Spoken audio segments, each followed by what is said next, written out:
I firmly believe that if Toyota would build enough RAV4 Primes, it would quite simply be the best-selling plug-in hybrid in North America. But to be honest, RAV4 Primes are about as rare as hen's teeth, which is why you might be looking at these two options here, because the Mitsubishi Outlander plug-in hybrid and the Ford Escape plug-in hybrid are two solid plug-in hybrid entries in this segment that seem to have a reasonable presence on the dealer lot. So if you want to get either of these, not only are you going to be able to find one and drive one off the lot the same day, you're probably going to get a pretty decent discount on them both. In fact, this guy here not only has incentives on the hood, it also has the tax credit.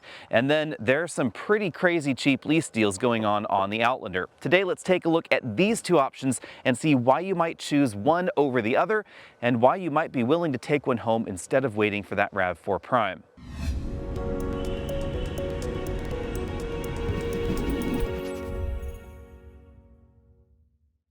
Escape versus Outlander is really a tale about capability versus efficiency. Any way you slice it, the Escape is going to consume less electricity or less gasoline to get you the same number of miles versus the Outlander. But the Outlander has one thing that you won't find on the Escape plug-in hybrid, and that's all-wheel drive. We'll talk about that in just a moment. You should also know that both of these vehicles are going to be relatively inexpensive compared to a RAV4 Prime when it comes to actual cost out the door. This is going to be the least expensive option. The plug-in hybrid currently starts $36,390 after a ton of incentives that are already on the hood. Of course, the federal tax credit, this qualifies for half of that tax credit, $3,750 right off the top. Including destination, that makes this about $5,000 less expensive than a RAV4 Prime. Over here on the Outlander side, it's going to start at $41,790 for 2024, but if you want to equip it as you see right here, it's going to be around $47,000. So actually a little bit more expensive than the Escape when we're talking about like-equipped vehicles. Be sure and sound off down there. Let me know what you think of the design of these two vehicles. The look of the Outlander has grown on me over the last 14 months, but it's still not exactly my top pick in the segment. I think it looks more cohesive than the first generation Outlander plug-in hybrid, but it's not as elegant as the design on the Ford Escape. The Escape, they really went with more of a flowing, more organic design than we find in a RAV4 Prime. I do think that the RAV4 Prime is better looking than either of these options, but in an entirely different way. It has sort of a mini truck vibe going on. This was designed to look a little bit like the Escape and a little bit like some of Ford's passenger cars that have gone off the market. We have kind of a hungry grille there, attractive LED headlights up where you would expect headlights to be, whereas over here in the Outlander we have the lower headlight design that's becoming very popular with the turn signals up top. This design is a little bit more aggressive, but it's certainly a little busier to my eye. The next thing we should do is talk about what's going on behind the grills, because these two plug-in hybrid systems could not be more different if they tried. The one in the Outlander is perhaps the easiest to explain, because under most driving conditions, it's going to be a true serial hybrid, and that means there's no mechanical connection between the engine and the front wheels outside of certain limited driving conditions. Here's what's going on. There's a 2.4-liter four-cylinder engine over there on that side. It's directly connected to a generator. That generator generates electrical power, and it sends it over to the front electric motor or the rear electric motor, or it can charge the battery, of course, as well. And then those two electric motors can also pull power from the battery as needed. When everything is working in harmony, you get 248 horsepower total, thanks to a 114 horsepower motor in the front, 134 horsepower motor in the back. The engine itself, it's good for 131 horsepower. Now it speeds over 45 miles an hour, but generally below around 80 miles an hour or so. It can connect the clutch between the engine and the front wheels, and that will allow the engine to drive the vehicle along to improve efficiency. But there's something you should know. That mode is going to be most efficient right around 55 miles an hour or so. The faster you go, the less efficient the Outlander gets, and by the time you're cooking along at 75 or 80 miles an hour, this is actually a little bit less efficient than the non-hybrid Outlander. Definitely something to keep in mind. Over here in the Escape, we have Ford's classic hybrid system with a bigger battery. This is closely related to the hybrid system design that we find in the RAV4 hybrid and the RAV4 Prime. There's a 2.5-liter four-cylinder Atkinson engine right over here. It's directly connected to a planetary power split style hybrid system. So there's a single planetary gear, 2 electric motor generator units, and everything together sort of acts like a transmission. There are actually some good online explainers. It is a mechanically very simple design, but it's a little bit difficult to explain in video format. We get 210 horsepower out of this system and a whopping 40 miles per gallon combined when operating as a hybrid. That is significantly better than the 26 mpg we get over here in the Outlander. And you will notice an even bigger difference out on the highway at higher speeds. So if you're going 70 to 80 miles an hour, this is going to be significantly more efficient, almost twice as efficient actually, as the Outlander right over here. But you'll notice no all-wheel drive, no mechanical all-wheel drive, no e-axle in the back. On the other hand, much smaller battery over here. It's 11 kilowatt hours of usable capacity. The one in the Outlander is nearly 20 kilowatt hours of usable capacity, so almost double the battery pack to give us only 1 more mile of electric range. And driving these two vehicles caravan style, where one was following the other on my daily commute, both of them actually got about the same real-world range. Neither of them was able to get from my office to my home without turning on the gasoline engine, but they really only needed to run the engine for maybe about 2 miles on that trip, and then both of them were able to return from home back to the office on a single battery charge. Due to the design of each of these hybrid systems, they drive more like an electric car than something like a Sportage plug-in hybrid or a Tucson plug-in hybrid, because those have a traditional automatic transmission. But the Outlander is certainly going to have much more of an electric car feel, because the electric motors are the only things that can drive the vehicle forward below about 45 miles an hour. And if you're driving it aggressively, they're also the only things that are going to be powering the car. You may not have noticed, but I don't have any great places in my driveway to actually shoot these two vehicles side by side. So let me just grab the camera and we'll go over the general dimensions. At just over 180 inches long, the Escape is definitely shorter than the Outlander, but there are more dimensions than just that length going on here that you should know about. You notice we have a much squarer design to the back end of the Outlander, and that's of course because it has that third row in the back. Rather unusually, there is no way to get an Outlander plug-in hybrid as a 2-row vehicle. I think I would actually like to see that particular option. We get much more of a raked profile back there in the Escape, a little bit more of a square-jawed look, I guess you could say, in the Outlander, a little bit more flowing, and again, a little bit more elegant over here in the Escape. Both of them have rear windshield wipers, both of them have spoilers with the third brake light right there on top, but you notice definitely coming in closer that the one up here in the Outlander is higher off the ground. Even though this is a fully loaded Escape plug-in, we have 60 series tires, 225 width and 18-inch rims, sort of a multi-spoke design, versus the Star design that we find over here in the Mitsubishi. These are 20-inch wheels, 255 width, so certainly a lot less cushion, 45 series up there. But remember that the Outlander has more weight to contend with because it's all-wheel drive, and it has a battery pack that's nearly twice the usable capacity. Mitsubishi is definitely leaning super hard into the drives like an EV thing. We even have plug-in hybrid EV badges there on the side, but you notice that the bigger letters are definitely the EV part. Now, if you live in a state like California, you can drive either of these in the carpool lane. That's why we have those ugly little green stickers there on the back of the Outlander. Ford puts the charge door on the driver's side front quarter panel, and that means if you curbside charge, it is going to be kind of in an inconvenient location. But I do like the charge status gauge and the fact that we don't have a secondary plug on that connector, just that one primary door there. Moving on to the Mitsubishi, we find the door over here on the back, so that does make curbside charging a little bit easier if you're in an area where that's happening. You'll notice, however, we get secondary doors, which I think is kind of a bummer because you have to remember to actually close that one and then close the lid. But we also have a CHAdeMO DC fast charge port right over here. Now, I have actually never charged my Outlander plug-in hybrid with the CHAdeMO port, but Travis did when he did a quick road trip in this up to the state of Washington. So be sure and check out that video coming up soon. The CHAdeMO charging, it's not overly speedy, but it will give you a bit of a bump quickly in about 20 minutes when you're at the grocery store or something like that. Key thing to know though is that because we have the bigger battery pack, it's going to take longer to charge the Outlander than to charge the Escape. And of course, you're going to be consuming more electricity to go that same number of miles. The AC charge rate is essentially the same on both of these vehicles. It's just a hair higher in the Outlander at around 3.5 kilowatts versus approximately 3.3 to 3.4 kilowatts over here in the Escape. But because of the smaller battery, it's only going to take you about 3 hours to 3.5 hours to completely charge this on a level 2 charge connector versus about 6.5 hours in the Outlander and over 16 hours if you only have access to 120 volts. Neither of these vehicles has an especially swift AC charger on board, which is something that we find in competitive plug-in hybrids.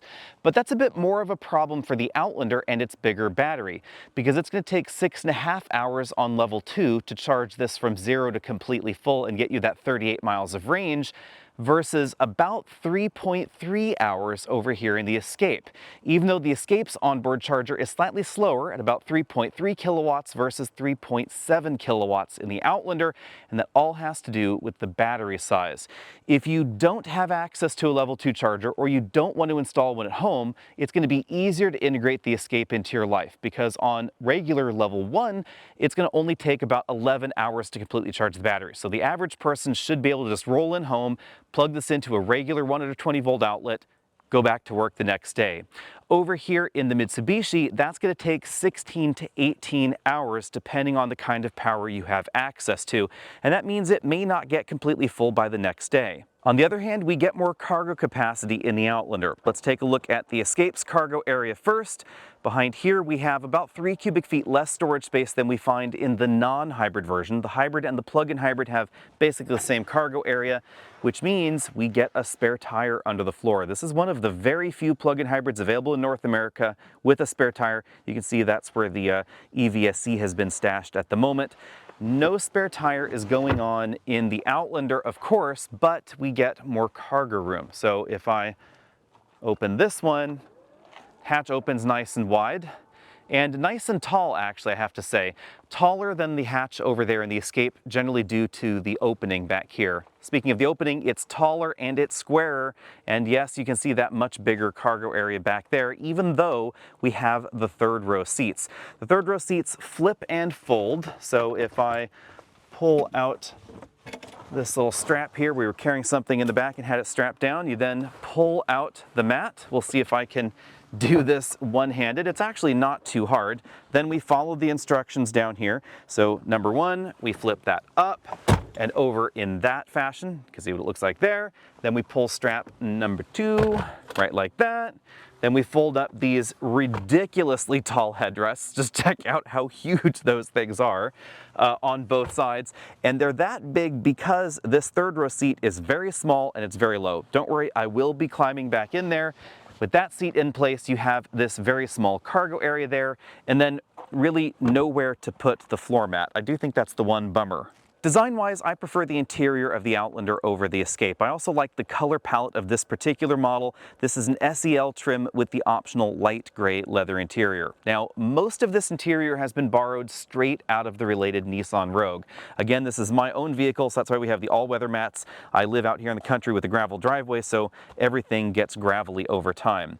We have a slightly different steering wheel with basically the same buttons that we find in the Rogue and the same infotainment electronics that we find in the Nissan as well. I will say that the electronics are the one area where I prefer the Ford over the Mitsubishi. These seats are very comfortable and very attractive. They're also pretty thickly bolstered. I like the quilted design rather, that we find on those seats. If I just hop in the car and take a look around, you notice that this particular model has stitched upper dashboard components, kind of a very linear theme going on there.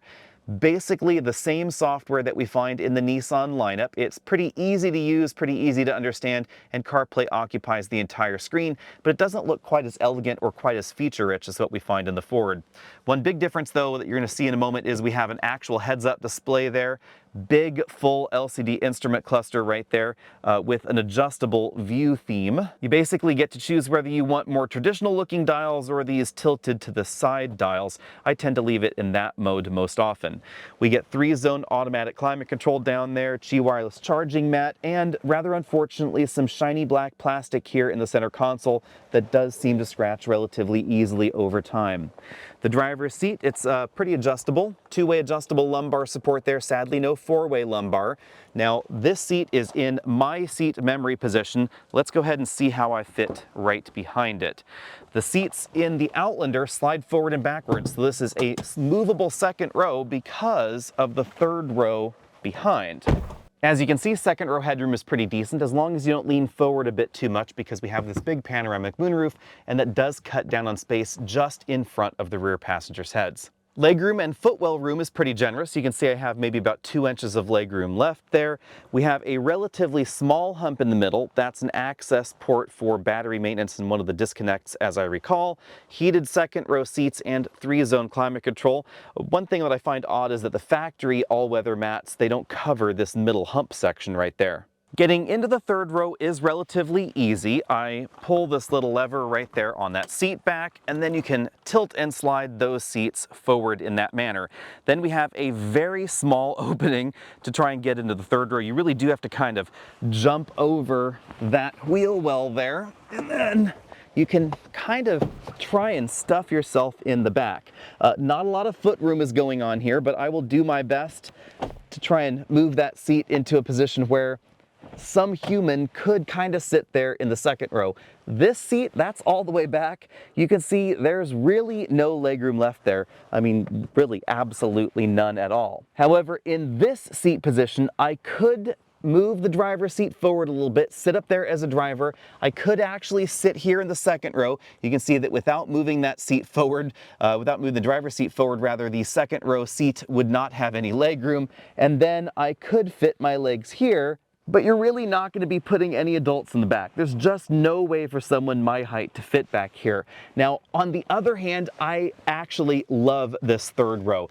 I like tiny third rows because they're very practical. If you needed to take a group away to lunch for just 5 minutes or 10-minute drive, something like that, you could stick 2 shorter people back here. You could put kids back here as long as they didn't need big bulky child seats, of course, and you could make it happen. You wouldn't want to do this on a road trip. There's not a lot of storage space going on back there behind the seats, as you can see there, but it is something you could do if you absolutely needed to, and you can kind of crouch back here if you needed to as a slightly taller person. But yeah, you know, that's what's going on here. Now, for me at least, getting out is actually trickier than getting in, because you do have to, again, sort of ride that wheel well there, and then we can get out. Now let's just go straight into the Ford and see what's going on here. I'll start out on the passenger side.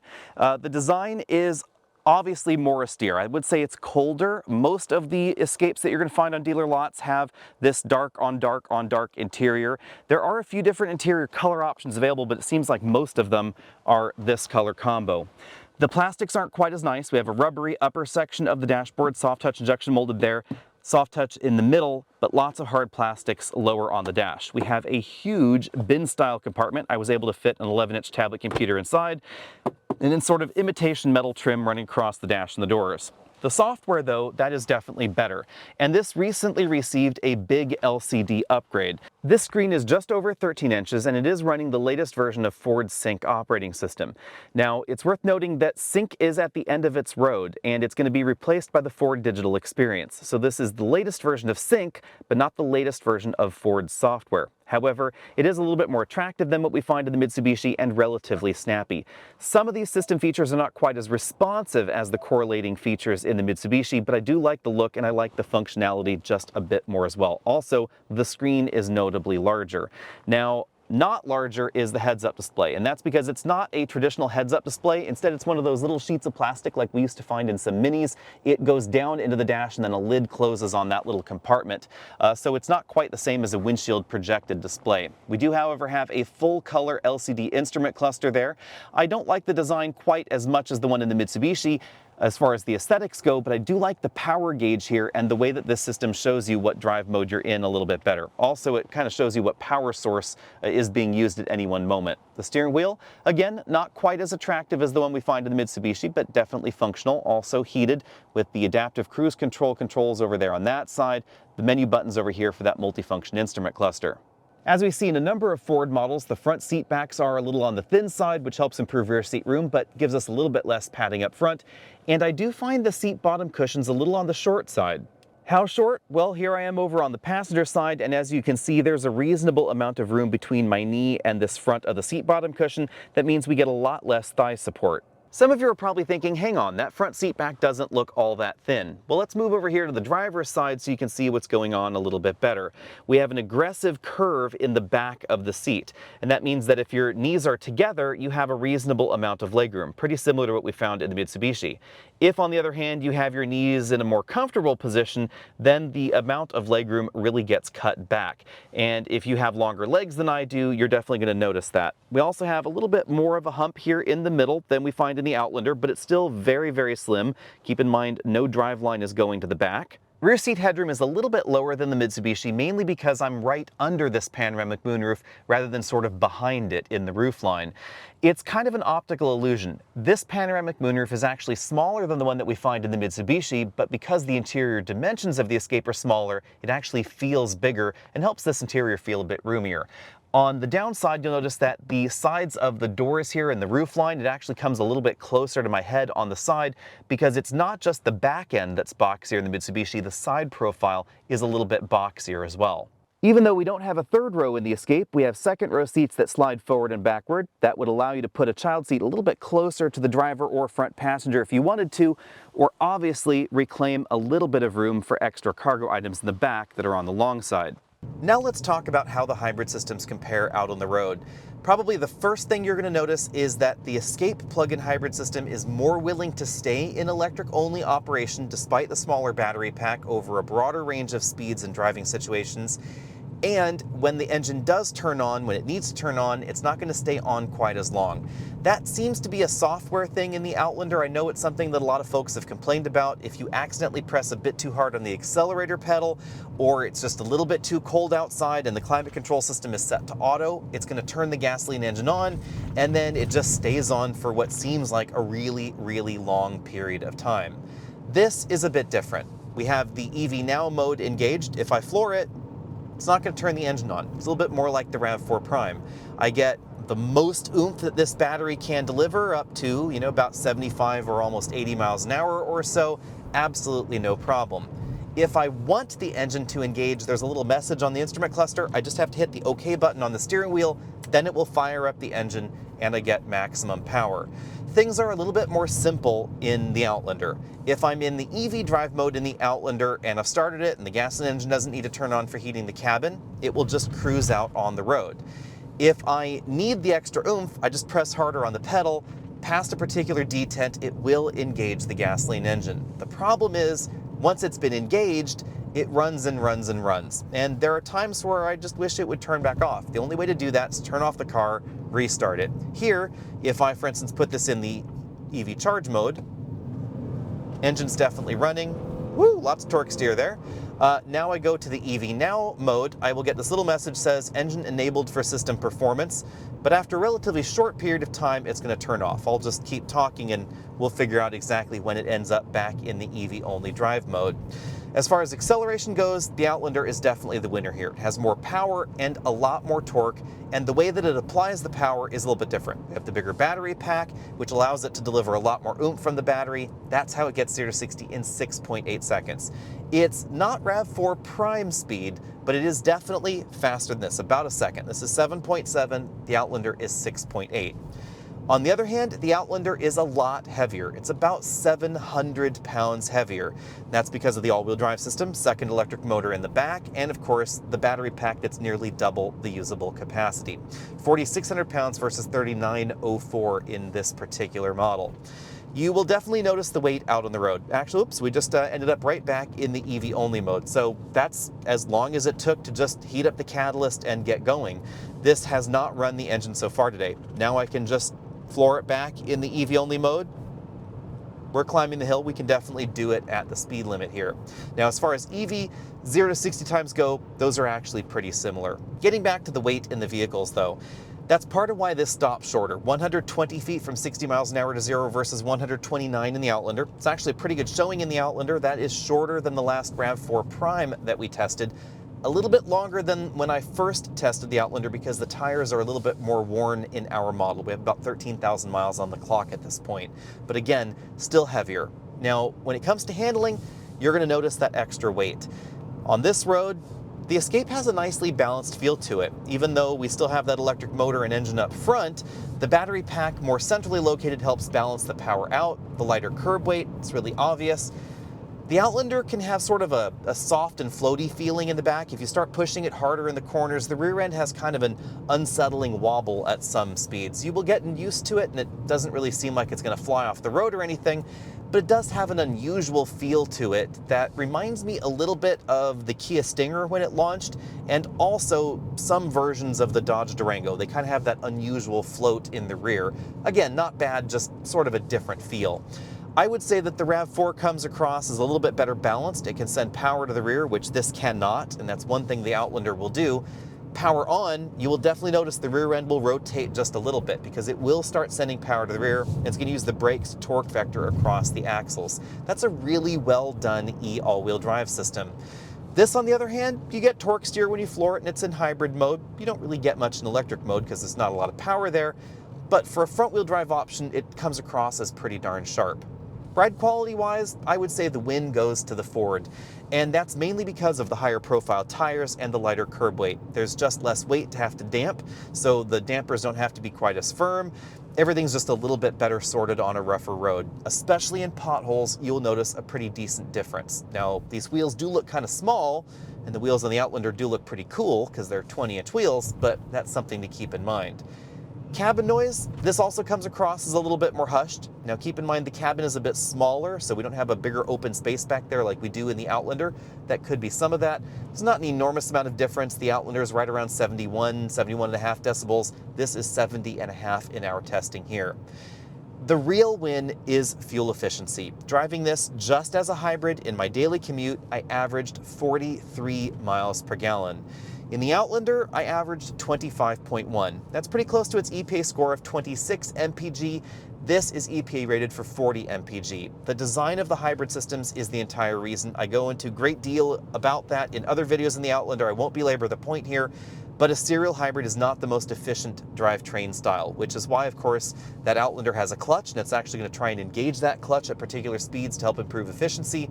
But especially at higher highway speeds, 70 to 75 miles an hour, there's a significant advantage in the Escape. We also have narrower tires, etc., and a lighter curb weight. EV efficiency, that is similarly skewed. This is notably more efficient. The Outlander will be under 2 miles per kilowatt hour on my daily commute. Keep in mind that 2,200-foot mountain pass. This is 3.4 miles per kilowatt hour, so a pretty significant jump in fuel efficiency, all because of the lighter curb weight, the front-wheel drive nature, etc., and the general design of the vehicle as well. Which of these two options is going to be right for you is logically going to depend on a wide variety of features. Most importantly, how important is that all-wheel drive system capability to you? And I have to say, the all-wheel drive system in the Outlander is actually really, really good. And that's thanks to the larger battery pack and the nearly symmetrical motors. Interesting twist, the rear electric motor provides more torque than the front electric motor, but the front motor's horsepower output is just a hair larger. It is interesting that they chose to go in that direction rather than making them actually identical. Off-roading is not the mission of the Outlander, but it actually does relatively well on road surfaces like this. And the reason I'm here, of course, is because I don't have snow or ice to demonstrate anything else for you. But on this surface, you'll feel not just the added traction of those rear motors, you'll also, as you drive it harder, really feel that it's going to send power around the axle. So in that corner, it was really applying a lot more power to the rear axle in the front, so you really do get that rear wheel steer feel. And this is certainly going to feel more like an EV with a backup plan because of the way the motor and the generators, etc., are used. The gasoline engine is going to turn on and it's going to start generating electricity, but at these speeds it cannot physically connect the wheels. So there really is no linear relationship necessary between those, and sometimes that engine's just kind of doing its own thing and sounds like it's a little sewing machine humming along under there. Which is going to be right for you is going to depend on whether you like that or whether you think that's weird. Ground clearance, that's pretty similar between these two because of the way the battery pack is positioned under the body. Neither of these is extraordinarily high off the ground. Regenerative braking potential is pretty darn good in this Outlander. It's not going to act like hill descent control or anything along those lines, but you'll definitely notice that the regen potential is greater here. We also have the ability to do almost one pedal driving. It's their intelligent pedal thing there. It won't take you to a complete stop, but it really does control your speeds down inclines like this. Now, a few other things you should know about the Outlander. This has a heat pump on board, so in electric only operation in the winter, it's going to be pretty efficient at heating the cabin. The heat pump is not going to suddenly level the playing field. This is still going to be less efficient in EV operation than the Escape, but it is going to improve cold weather performance. And of course, it has the ability to heat the cabin with the engine as well. And if you're in really cold weather, it is going to turn on the engine in order to help out the heat pump. But it does have it to help save power, which is a nice touch. And that's part of why its MSRP is a little bit higher. Going back up the hill is where you're going to notice a bigger difference between the Outlander and something like the RAV4 Prime. Because even though the RAV4 Prime has a decent electric motor on the rear axle, it can't send as much power to the back as this. It's solidly front power biased. And this definitely has a different thing going on. You will feel it not just at low speeds, but also higher speeds if you're driving more aggressively. Pardon me, I've got to make sure we save the paint here since we actually own this one. Lot more traction, a lot more of a rear power bias. It's really obvious that Mitsubishi wanted to give this that rear wheel drive feel, that more fun rally car-like vibe out on the road.